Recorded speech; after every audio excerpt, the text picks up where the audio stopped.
السلام علیکم ورحمۃ اللہ وبرکاتہ۔ کیا حال ہے پیارے بچوں؟ امید ہے کہ آپ سب خیریت سے ہوں گے۔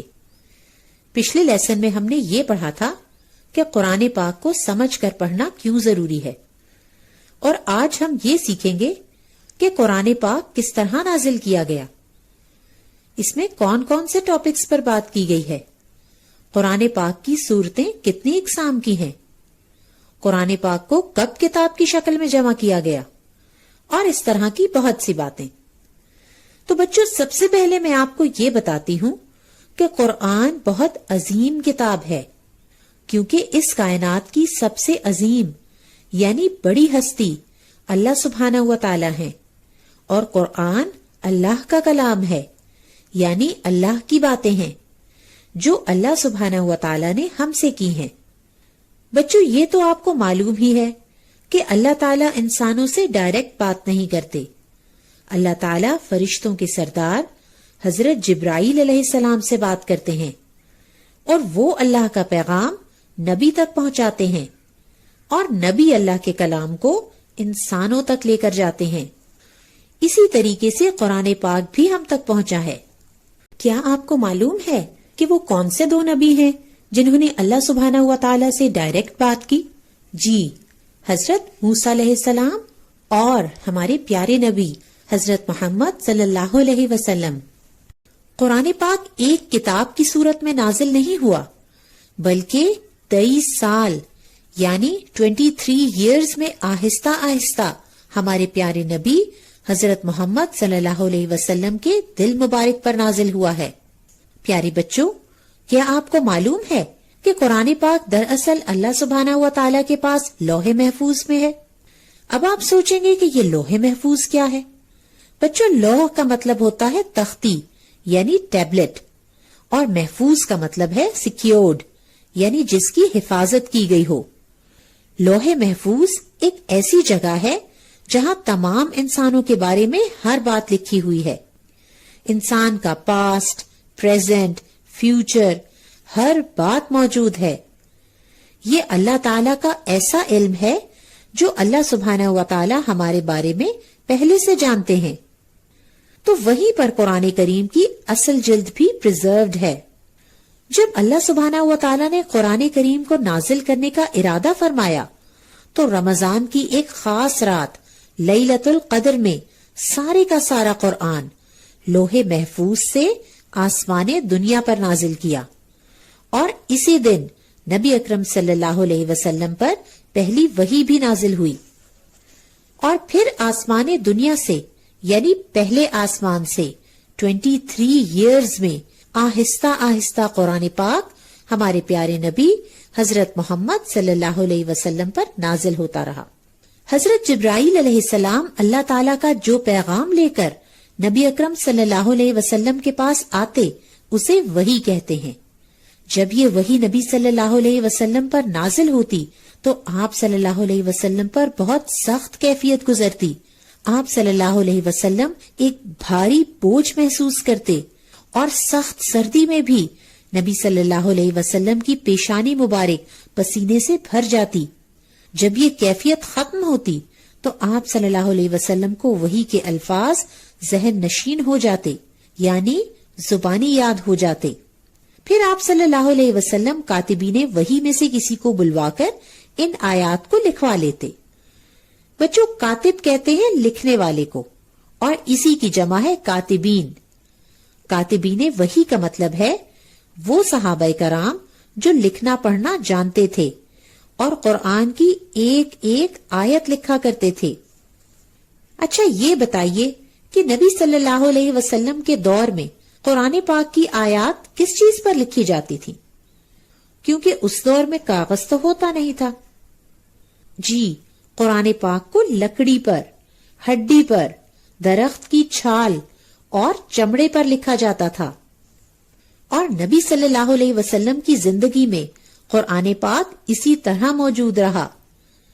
کس آیت کو کہاں لکھنا ہے اور کون سی سورت قرآن پاک میں کس نمبر پر آئے گی، یہ سب تفصیل نبی صلی اللہ علیہ وسلم نے خود کاتبین وحی کو بتائی، اور یہ ساری ترتیب آپ صلی اللہ علیہ وسلم کو جبرائیل علیہ السلام نے بتائی تھی، اور اسی ترتیب سے آج قرآن پاک ہمارے ہاتھوں میں موجود ہے۔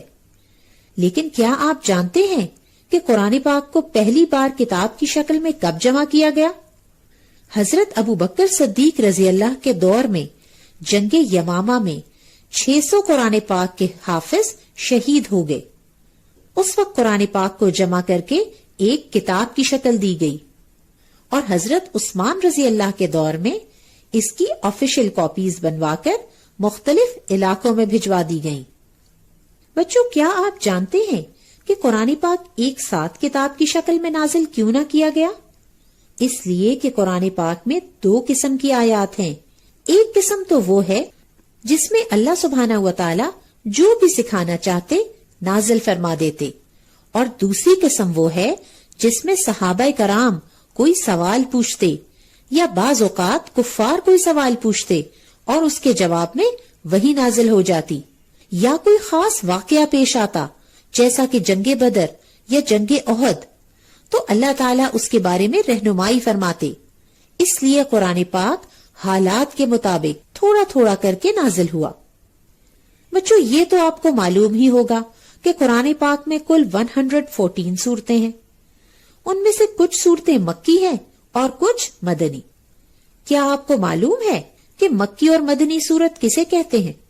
جی، نبی صلی اللہ علیہ وسلم مکہ میں پیدا ہوئے اور 40 سال کی عمر میں ان کو نبوت ملی، یعنی نبی بنائے گئے۔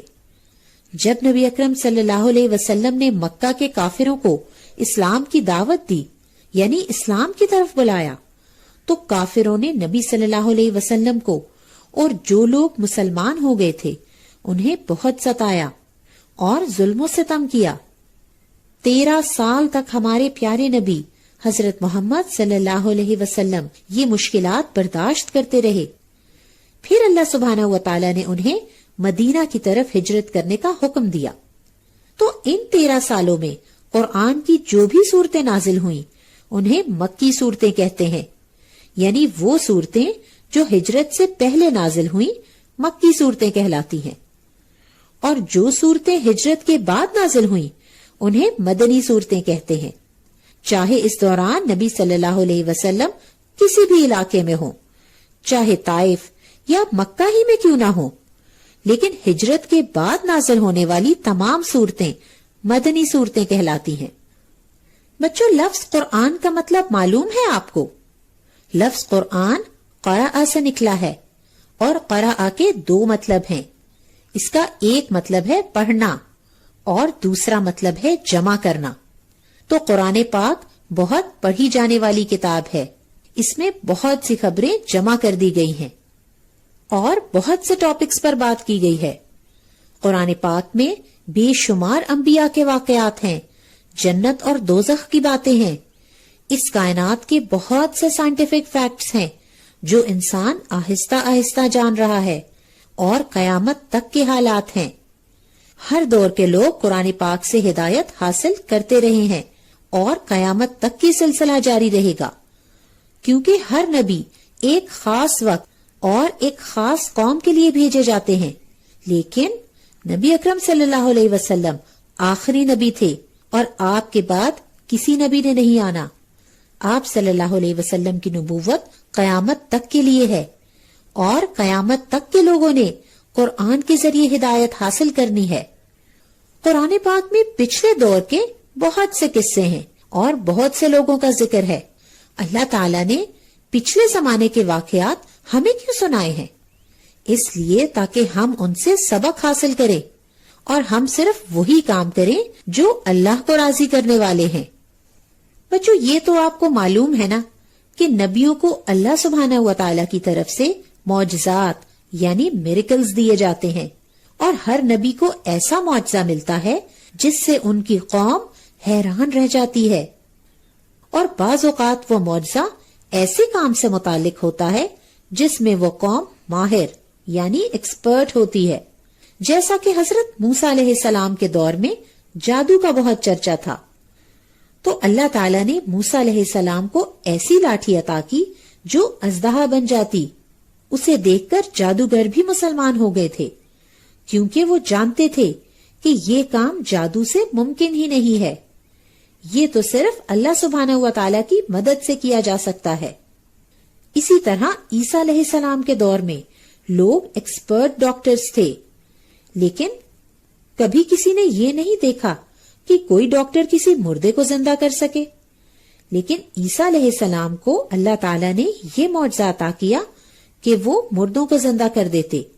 یہ دیکھ کر لوگوں کی عقل دنگ رہ جاتی اور وہ جان جاتے کہ یہ میڈیکل ہسٹری میں ممکن ہی نہیں ہے، یہ تو صرف اللہ سبحانہ و تعالیٰ کی طرف سے ہے۔ تو اسی طرح نبی صلی اللہ علیہ وسلم کے دور میں شاعری کا بہت زور تھا، بڑے بڑے شاعر موجود تھے اور وہ بہترین کلام کہتے۔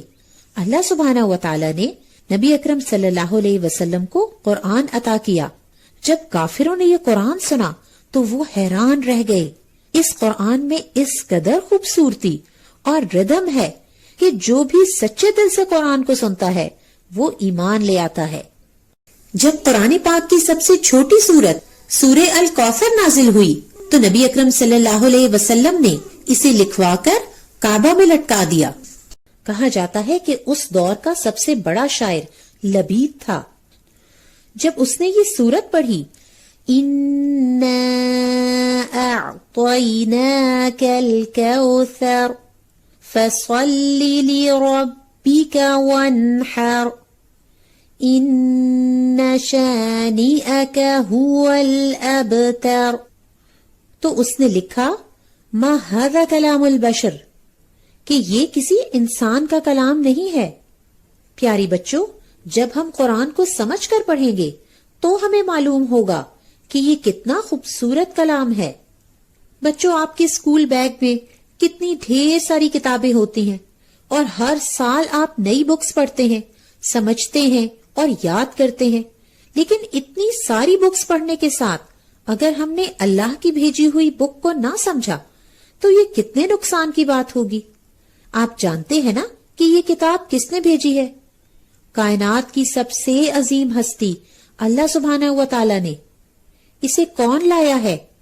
فرشتوں میں سے سب سے عظیم سردار حضرت جبرائیل علیہ السلام۔ کن پر نازل ہوئی ہے؟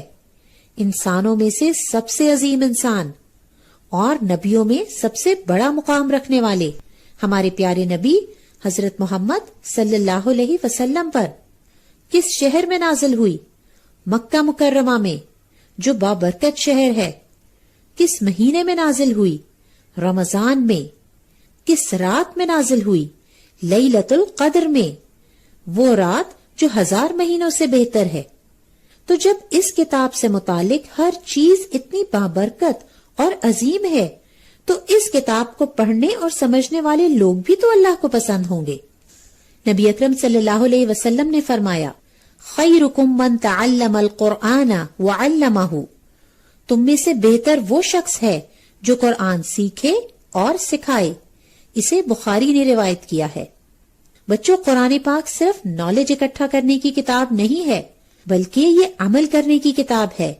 انشاءاللہ اس کتاب کے ذریعے ہم نے اللہ سبحانہ و تعالی سے ایک مضبوط تعلق قائم کرنا ہے اور قرآن پاک پر انشاءاللہ عمل کرنا ہے۔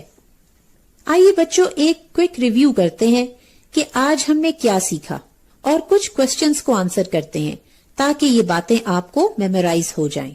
کوسچن 1، وحی کسے کہتے ہیں؟ اللہ سبحانہ و تعالی حضرت جبرائیل علیہ السلام کے ذریعے جو پیغام نبی صلی اللہ علیہ وسلم تک بھیجتے ہیں اسے وحی کہتے ہیں۔ کوسچن 2، وہ کون سی جگہ ہے جہاں قرآن پاک کا اصل نسخہ اللہ سبحانہ و تعالی کے پاس محفوظ ہے؟ لوح محفوظ۔ کوسچن 3، قرآن پاک لوح محفوظ سے کب آسمان دنیا پر نازل کیا گیا؟ رمضان میں، لیلۃ القدر میں۔ کوسچن 4، نبی صلی اللہ علیہ وسلم پر پہلی وحی کب نازل ہوئی؟ لیلۃ القدر میں۔ کوسچن 5، نبی صلی اللہ علیہ وسلم پر وحی نازل ہوتے وقت کیا کیفیت گزرتی؟ نبی صلی اللہ علیہ وسلم بھاری بوجھ محسوس کرتے اور آپ صلی اللہ علیہ وسلم کی پیشانی مبارک پسینے سے بھر جاتی۔ کوسچن 6، قرآن پاک کون لکھا کرتا تھا؟ کاتبین وحی۔ کوشچن 7، کاتبین وحی قرآن کس چیز پر لکھتے تھے؟ چمڑے، درخت کی چھال، لکڑی اور ہڈیوں پر۔ کوشچن 8، کیا نبی صلی اللہ علیہ وسلم کی زندگی میں قرآن کتاب کی شکل میں جمع کیا گیا؟ جی نہیں۔ کوشچن 9، وہ کون سے صحابی تھے جن کے دور خلافت میں قرآن ایک کتاب کی شکل میں جمع کیا گیا؟ حضرت ابو بکر رضی اللہ۔ کوشچن 10، وہ کون سے صحابی تھے جن کے دور میں قرآن پاک کی کاپیز بنوا کر مختلف علاقوں میں بھجوائی گئیں؟ حضرت عثمان رضی اللہ۔ کوشچن 11، مکی سورت کسے کہتے ہیں؟ وہ سورتیں جو ہجرت مدینہ سے پہلے نازل ہوئیں۔ کوشچن 12، مدنی سورت کسے کہتے ہیں؟ وہ صورتیں جو ہجرت مدینہ کے بعد نازل ہوئیں۔ بچوں، آپ چاہیں تو اپنے پاس یہ پوائنٹس نوٹ کر سکتے ہیں، اور جو بچے چھوٹے ہیں ان کے لیے ان کی ماما لکھ سکتی ہیں تاکہ بعد میں بھی ان کو ریوائز کیا جا سکے۔ امید ہے کہ آپ نے آج کے لیسن سے بہت سی باتیں سیکھی ہوں گی۔ انشاءاللہ جلد ملیں گے اگلے لیسن کے ساتھ۔ سبحانک اللہم و بحمدک، نشہد ان لا الہ الا انت، نستغفرک و نتوب الیک۔ السلام علیکم ورحمۃ اللہ وبرکاتہ۔